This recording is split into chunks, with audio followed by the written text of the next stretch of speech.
Olá, saudações a você, querido inscrito e ouvinte, que está a prestigiar o meu trabalho.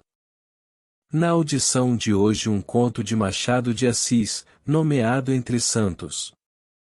Publicado no ano de 1886.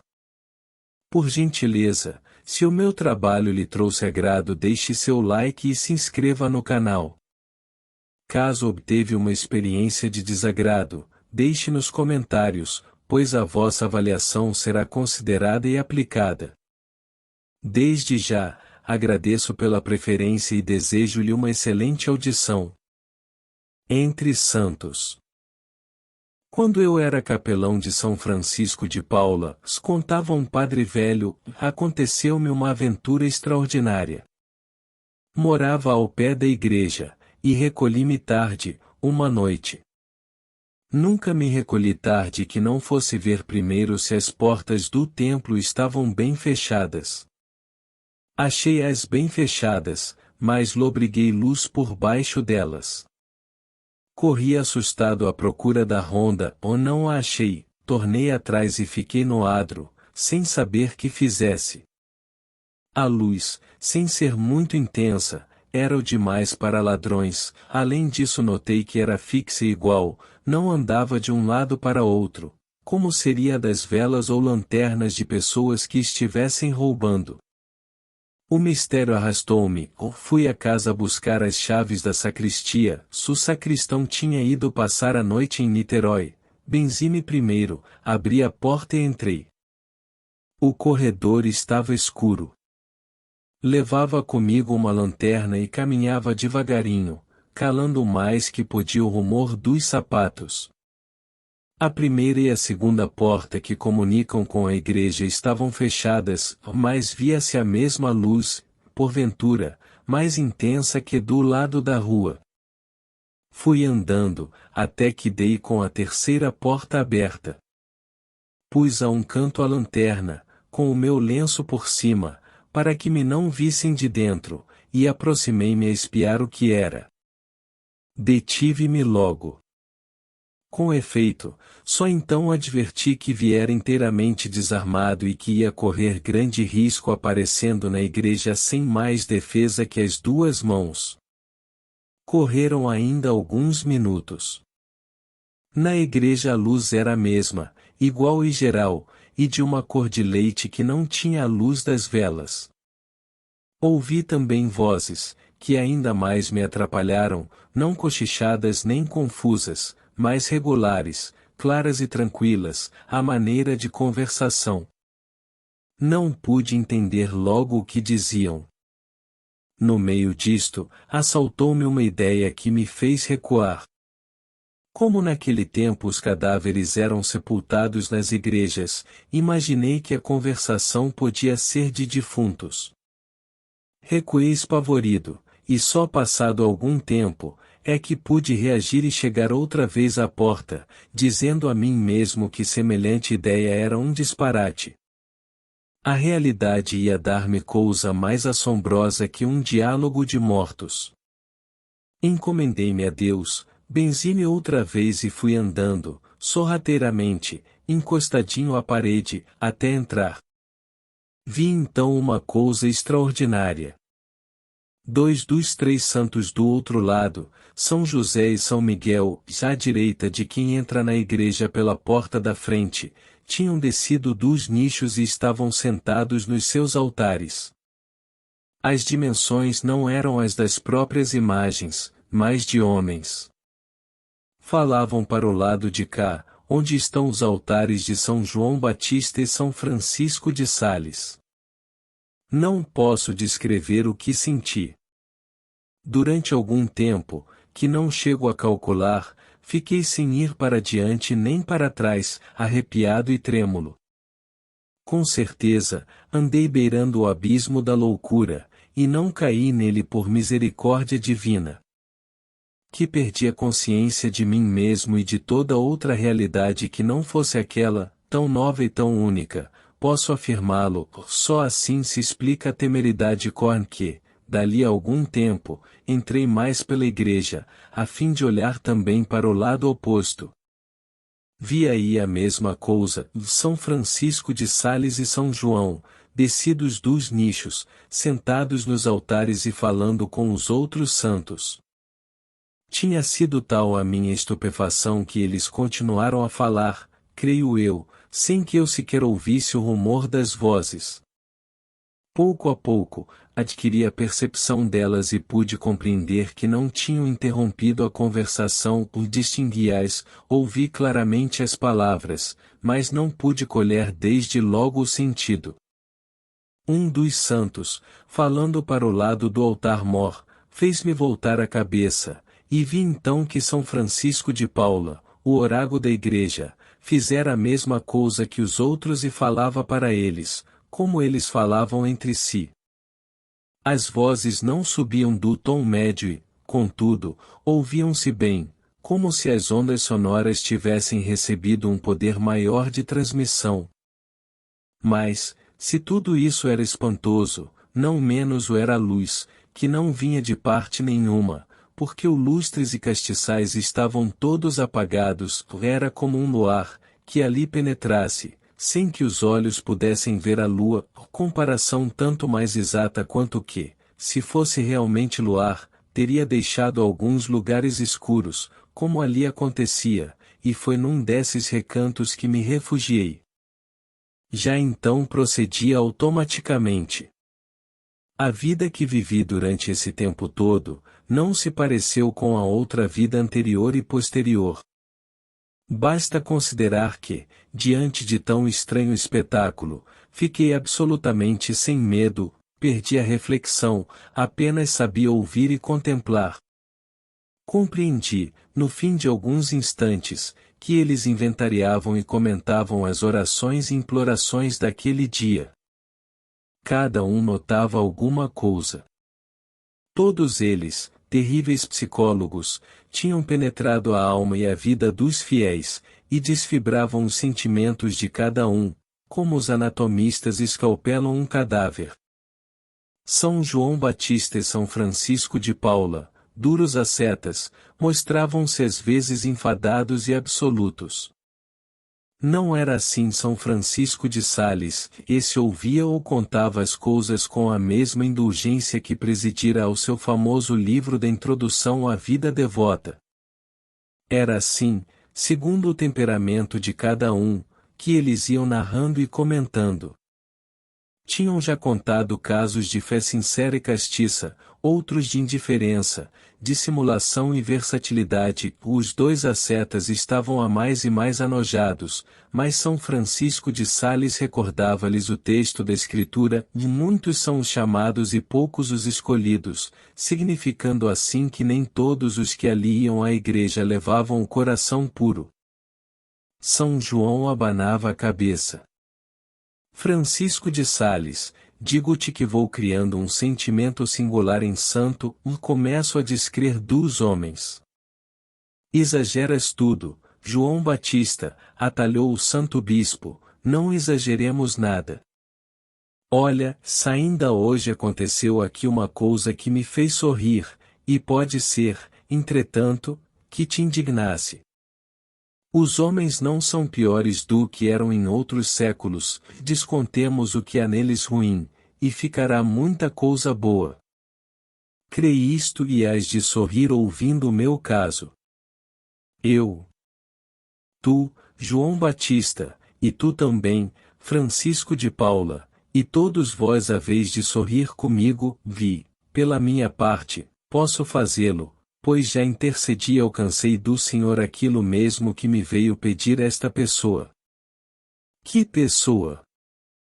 Uma pessoa mais interessante que o teu escrivão, José, e que o teu logista, Miguel.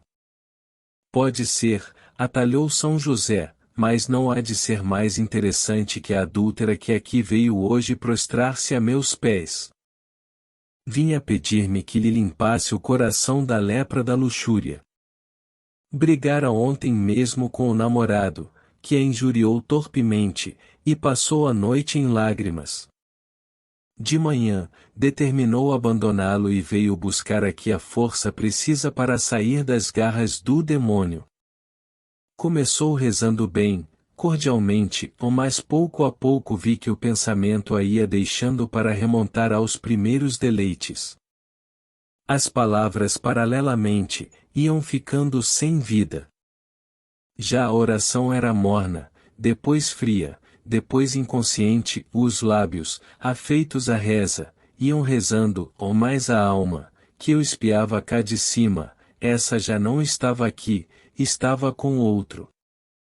Afinal persignou-se, levantou-se e saiu sem pedir nada. Melhor é o meu caso.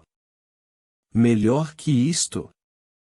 Perguntou São José curioso.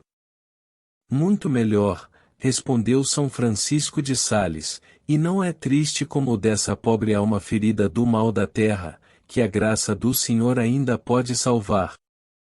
E por que não salvará também a esta outra? Lá vai o que é. Calaram-se todos, inclinaram-se os bustos, atentos, esperando. Aqui fiquei com medo, lembrou-me que eles, que veem tudo o que se passa no interior da gente, como se fossemos de vidro, pensamentos reconditos, intenções torcidas, ódios secretos, bem podiam ter-me lido já algum pecado ou germen de pecado. Mas não tive tempo de refletir muito, São Francisco de Sales começou a falar.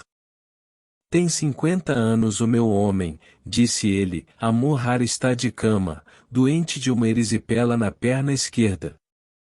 Há 5 dias vive aflito porque o mal agrava-se e a ciência não responde pela cura. Vede, porém, até onde pode ir um preconceito público. Ninguém acredita na dor do Sales, se ele tem o meu nome, ninguém acredita que ele ame outra coisa que não seja dinheiro, e logo que houve notícia da sua aflição desabou em todo o bairro um aguaceiro de motes e de chotes, nem faltou quem acreditasse que ele gemia antecipadamente pelos gastos da sepultura. Bem podia ser que sim, ponderou São João. Mas não era. Que ele é usurário e avaro não o nego, usurário, como a vida, e avaro, como a morte. Ninguém extraiu nunca tão implacavelmente da algibeira dos outros o ouro, a prata, o papel e o cobre, ninguém os amoou com mais zelo e prontidão. Moeda que lhe cai na mão dificilmente torna a sair, e tudo o que lhe sobra das casas mora dentro de um armário de ferro, fechado a 7 chaves. Abre-o às vezes, por horas mortas, contempla o dinheiro alguns minutos, e fecha-o outra vez depressa, mas nessas noites não dorme, ou dorme mal. Não tem filhos. A vida que leva é sórdida, come para não morrer, pouco e ruim. A família compõe-se da mulher e de uma preta escrava, comprada com outra, há muitos anos, e às escondidas, por serem de contrabando. Dizem até que nem as pagou, porque o vendedor faleceu logo sem deixar nada escrito. A outra preta morreu há pouco tempo, e aqui vereis se este homem tem ou não o gênio da economia. Sales libertou o cadáver. E o santo bispo calou-se para saborear o espanto dos outros. O cadáver? Sim, o cadáver. Fez enterrar a escrava como pessoa livre e miserável, para não acudir às despesas da sepultura. Pouco embora, era alguma coisa. E para ele não há pouco, com pingos d'água é que se alagam as ruas. Nenhum desejo de representação, nenhum gosto nobiliário, tudo isso custa dinheiro, e ele diz que o dinheiro não lhe cai do céu. Pouca sociedade, nenhuma recreação de família. Ouve e conta anedotas da vida alheia, que é regalo gratuito. Compreende-se a incredulidade pública, ponderou São Miguel. Não digo que não, porque o mundo não vai além da superfície das coisas. O mundo não vê que, além de caseira eminente educada por ele, e sua confidente de mais de 20 anos, a mulher deste Sales é amada deveras pelo marido. Não te espantes, Miguel, ou naquele muro aspérrimo brotou uma flor descorada e sem cheiro mais flor. A botânica sentimental tem dessas anomalias. Salles ama a esposa, e está abatido e desvairado com a ideia de a perder. Hoje de manhã, muito cedo, não tendo dormido mais de 2 horas entrou a cogitar no desastre próximo. Desesperando da terra, voltou-se para Deus, pensou em nós, e especialmente em mim que sou o santo do seu nome. Só um milagre podia salvá-la, ou determinou vir aqui. Mora perto, e veio correndo. Quando entrou trazia o olhar brilhante e esperançado, podia ser a luz da fé, mas era outra coisa muito particular, que vou dizer. Aqui peço-vos que redobreis de atenção. Vi os bustos inclinarem-se ainda mais, eu próprio não pude esquivar-me ao movimento e dei um passo para adiante. A narração do santo foi tão longa e miúda, a análise tão complicada, que não as ponho aqui integralmente, mas em substância. Quando pensou em vir pedir-me que intercedesse pela vida da esposa, Salles teve uma ideia específica de usurário, a de prometer-me uma perna de cera. Não foi o crente, que simboliza desta maneira a lembrança do benefício, foi o usurário que pensou em forçar a graça divina pela expectação do lucro.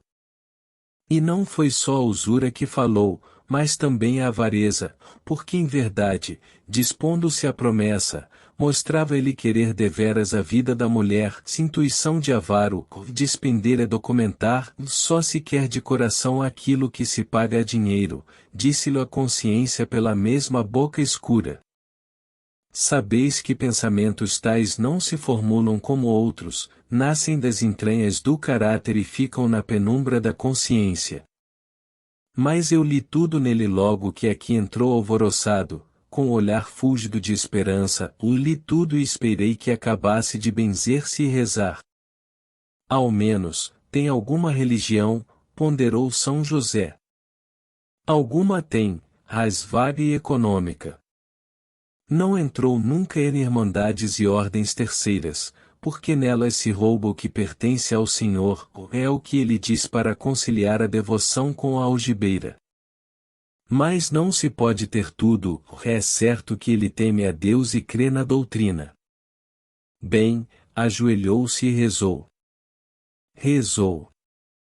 Enquanto rezava, via eu a pobre alma, que padecia deveras, conquanto a esperança começasse a trocar-se em certeza intuitiva. Deus tinha de salvar a doente, por força, graças à minha intervenção, e eu ia interceder, é o que ele pensava, enquanto os lábios repetiam as palavras da oração.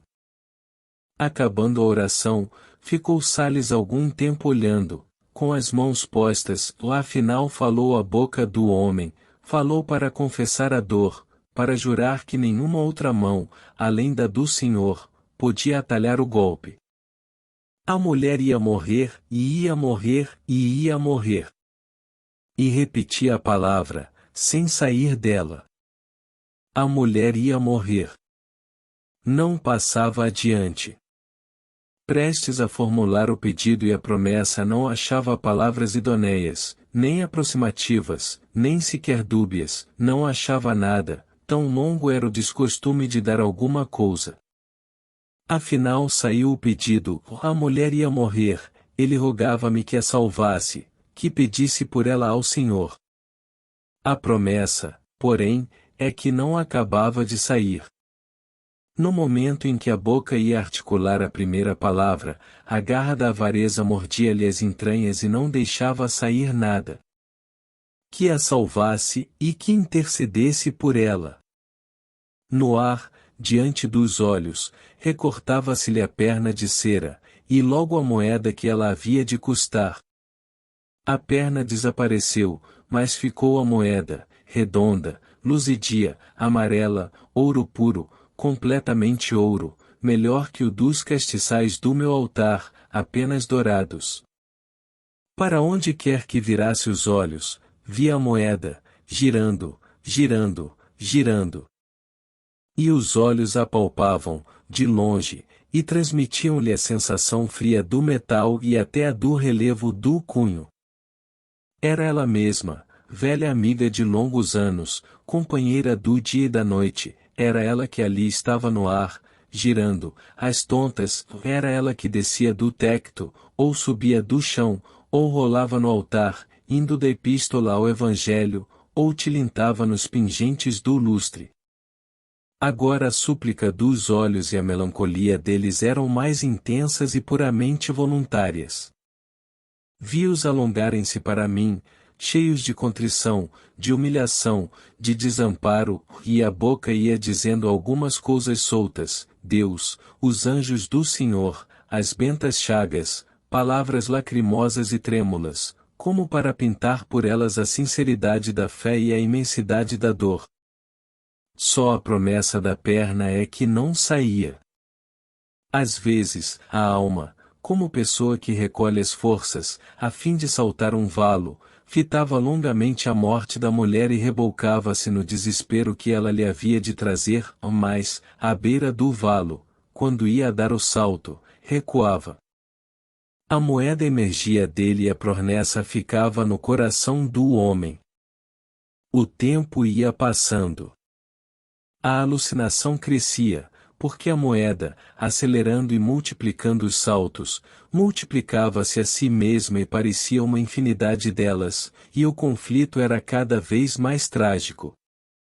De repente, o receio de que a mulher podia estar expirando, gelou o sangue ao pobre homem e ele quis precipitar-se. Podia estar expirando.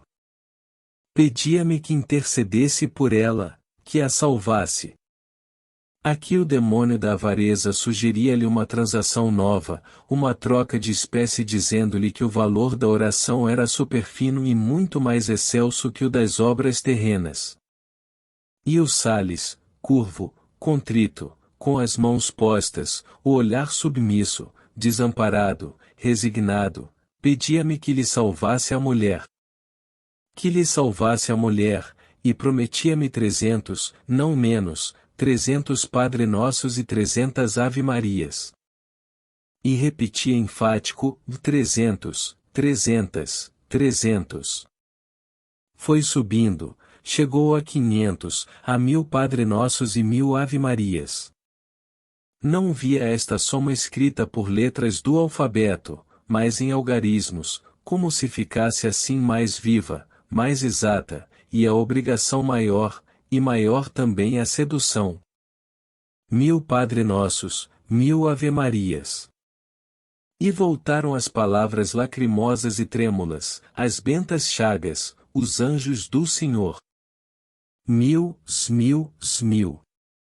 Os 4 algarismos foram crescendo tanto, que encheram a igreja de alto a baixo, e com eles, crescia o esforço do homem, e a confiança também, a palavra saía-lhe mais rápida, impetuosa, já falada, 1000, 1000, 1000, 1000. Vamos lá, podeis rir à vontade, concluiu São Francisco de Sales.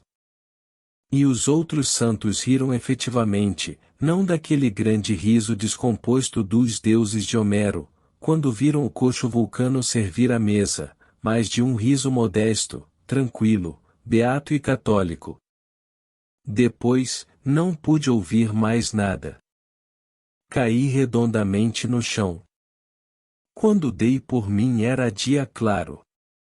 Corri a abrir todas as portas e janelas da igreja e da sacristia, para deixar entrar o sol, inimigo dos maus sonhos. Fim. Esta foi a obra narrada deste vídeo. Uma vez mais, agradeço pela preferência. Caso lhe tenha agradado, curta, se inscreva e compartilhe. Se algo não lhe agradou, escreva nos comentários pois a sugestão será aplicada. Um grande abraço a você, querido inscrito e ouvinte. Até a próxima!